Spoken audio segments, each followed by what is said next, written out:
Honestly, my lead generation is super boring, but it's the only reason we're making over 100K a month with our SaaS right now. You see, what these lead gen gurus are not willing to tell you is that their most and biggest wins are actually coming from consistent and boring lead generation and not from trying out a viral strategy every month. So in this video, I'm going to share the strategy so you can just go ahead and copy it. To begin with, the most important thing is that you actually understand your ICP's pain point so you can tailor your offer around that. To really get to the root of it, the most effective way is to actually have a call with these people. And to record these calls and not be distracted during the call taking notes, I'm using a free tool called Fathom. It automatically records the call and also transcribes it. So in the end, you'll have an AI generated summary from that call. To collect these transcripts into one single place, I'm using Notion and Airtable. And in the end, I'm using AI to find recurring themes and also patterns from these conversations. This way, I know exactly what the majority of my prospects and also current customers are struggling with, so I can position myself accordingly. And on top of all of this, to get additional insights, I'm also using LinkedIn keyword monitoring as well as Reddit monitoring, which allows me to get additional feedback and also insights on my ICP's pain points. There are also several tools for that, but I'm using F5bot for the Reddit keywords and Trigify for the LinkedIn keywords. Based on all of this data and all of the insights I get about my prospects, I'm then creating ICP relevant content. To start out in B2B, I always recommend using LinkedIn, and a very good framework to get started quite easily is the AIDA framework. This stands for attention, interest, desire, and action. And it's a very solid framework to get the attention of your prospects and then also have them book meetings with you from it. And I started creating content about things that I thought would be relevant for my ICP, but really talking to them makes a huge difference. This is the exact reason why this first step is the most important part of this all-bound system. To then see who engaged with my content, meaning people that liked my content or also people that visited my profile after that, I'm using a tool called Teamfluence. This already gives me a very good idea on a contact level who might be interested in trying out my solution, and this is a very good way to see at what exact time the person visited my profile and also at what exact time the person engaged, so I can reach out directly. The third step is the AI qualification, because now we have a lead pool of people that are already interested potentially in trying out our solution, so now we have to qualify it if they are actually also matching our ICP criteria. And to do so, we're using a tool called Clay, which is basically a spreadsheet on steroids because it connects to a lot of different tools and you can quite easily set up a connection to Teamfluence. So through a webhook, all of these leads are directly pushed into the spreadsheet. So the first thing I'm doing is I'm looking at the domain of the company where the person is working to see what exactly the company is doing. And a very handy tool for this is called Zenros, and this is a tool which is already natively integrated into Clay, so it's very easy to use, and this allows us to scrape the website of this person. All of this scraped information from the company's website is then sent to OpenAI, so I'm using GPT-4 Mini because it's a very efficient but still very cost-effective way, and then we're looking for an ICP fit. So each lead then gets categorized into a tier 1, a tier 2, or no fit. So this will allow us to see if we want to go ahead and also reach out to this lead or if it doesn't make sense at all. On top of this, which is quite a simple setup, I'm also using a tool called BuildWith sometimes, which allows me to do a technographic analysis. For example, seeing if this company is using HubSpot, so if you can pitch our HubSpot integration. I also put a free, more detailed step-by-step documentation on how to set this whole system up in the description. It also contains discount codes and free credits for the tools that I'm using so you can get started directly at a lower cost. The next step is enriching those leads which actually have an ICP fit of tier 1 or tier 2 with contact data so we're able to reach out to them. And to maximize the amount of contact data that we can find, we're using a pretty new method that's called Waterfall enrichment. It's a method which aggregates every relevant email finder and mobile phone finder on the market, so you're sure that if you use such a waterfall enrichment tool, that the amount of contact data is actually maximized. So for this, we're going to use Better Contact, which not only aggregates all of these tools, but also verifies the data and only charges if the contact data is actually valid. For the tier 1 prospects, the highest fit prospects, we're going to look for the email and the mobile phone number.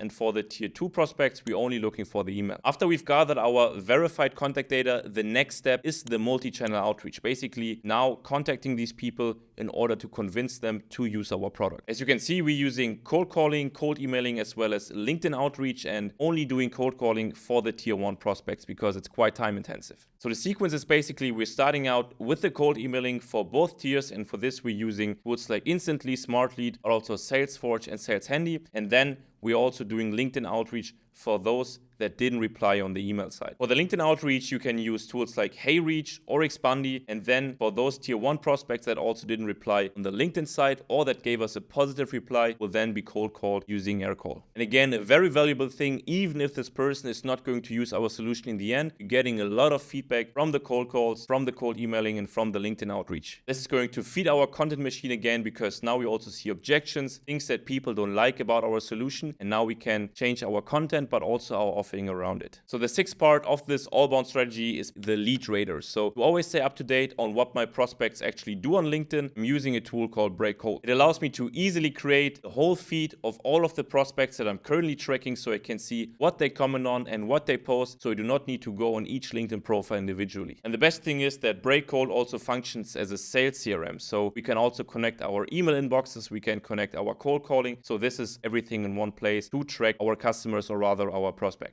Now, if this was too boring to you, I've been also experimenting with a brand new, super exciting new strategy, which is already getting good results for us. It actually uses AI to cold call, and if you click here, you'll be able to check out how to set this up for your own business. This will allow you to leverage an AI agent that will make calls on your behalf and book dozens of meetings every week for you. So if you're actually looking to scale your business with systems and be one of the few business owners which is actually leveraging AI properly, I see you over there.